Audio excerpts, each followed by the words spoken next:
कभी किसी घने जंगल में एक शक्तिशाली और बहादुर शेर रहता था जिसका नाम था सिंहासन। उसकी ताकत और बुद्धिमानी के कारण वह पूरे जंगल का राजा था।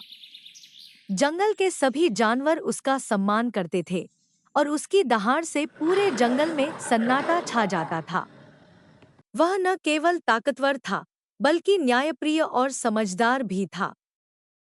सिंहासन का राज्य बहुत बड़ा और खूबसूरत था। वहाँ हर तरह के जीव जंतु रहते थे, हाथी, हिरण, खरगोश, बंदर और चीतल। जंगल में शांति थी क्योंकि सिंहासन सभी की सुरक्षा का ध्यान रखता था। उसने एक सख्त नियम बना रखा था कि कोई भी शक्तिशाली जानवर कमजोर जानवरों को नहीं सताएगा और शिकार केवल जरूरत के समय किया जाएगा।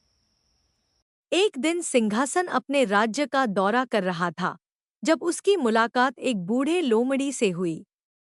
लोमड़ी ने उसे बताया कि जंगल के उत्तर की ओर बसे हिस्से में कुछ गड़बड़ हो रही है। वहां के जानवरों ने कहना शुरू कर दिया था कि कोई अदृश्य शक्ति उन्हें डरा रही है। जानवर रात को सो नहीं पा रहे थे और खाने की कमी हो रही थी। सिंहासन ने अपनी सेना के सबसे भरोसेमंद सदस्यों हाथी बजरंगी, चीता झपट और तोता टिम्मी को बुलाया। उन्होंने यह तय किया कि वे इस रहस्य को सुलझाएंगे और जंगल के उत्तर भाग में जाकर खुद देखेंगे कि वहां क्या हो रहा है। सिंहासन और उसकी टीम जंगल के उत्तर की ओर बढ़ने लगे। रास्ते में उन्हें कई जानवर मिले जो बेहद डरे हुए थे।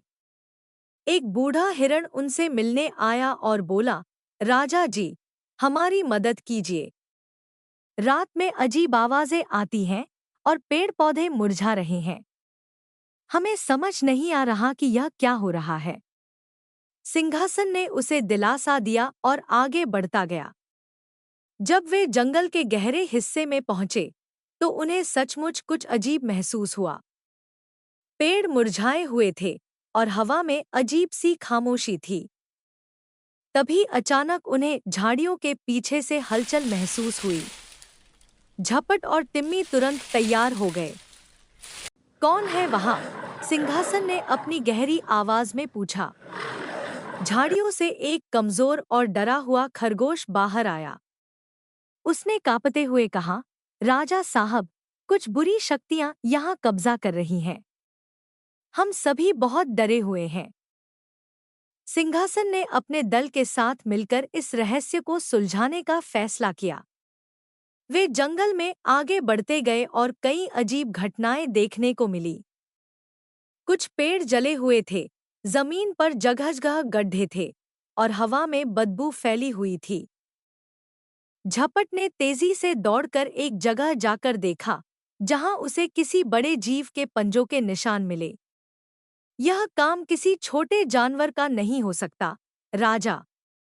यह निशान किसी विशालकाय प्राणी के हैं, झपट ने कहा। सिंहासन ने निशानों को देखा और समझ गया कि यह काम कोई खतरनाक दुश्मन कर रहा है। लेकिन वह दुश्मन कौन था? जंगल का राजा इस सवाल का जवाब जानने के लिए दृढ़ संकल्पित था। रास्ते में सिंहासन और उसकी टीम एक गुफा तक पहुंचे, जहां से उन्हें जोरदार आवाजें सुनाई देने लगी। गुफा के अंदर का माहौल भयावह था। अचानक एक विशालकाय और खतरनाक भेड़िया बाहर निकला।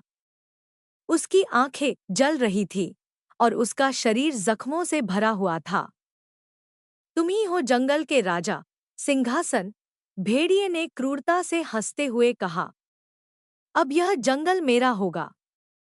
मैंने पूरे जंगल पर कब्जा करने का सपना देखा है और तुम्हें हराने के बाद यह सपना पूरा हो जाएगा।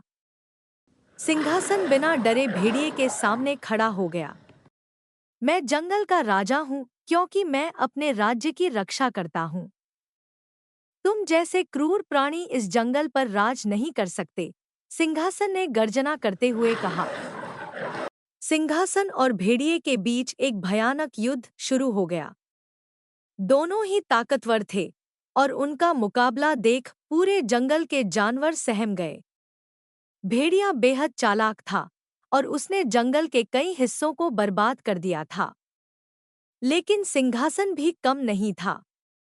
वह अपनी प्रजा और अपने राज्य की रक्षा के लिए पूरी ताकत से लड़ रहा था।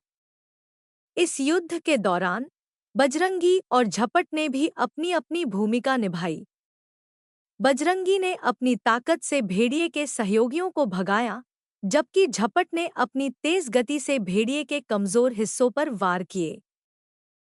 भीषण युद्ध के बाद आखिरकार सिंहासन ने भेड़िए को हरा दिया। भेड़िया हार मानकर जंगल छोड़ने के लिए मजबूर हो गया।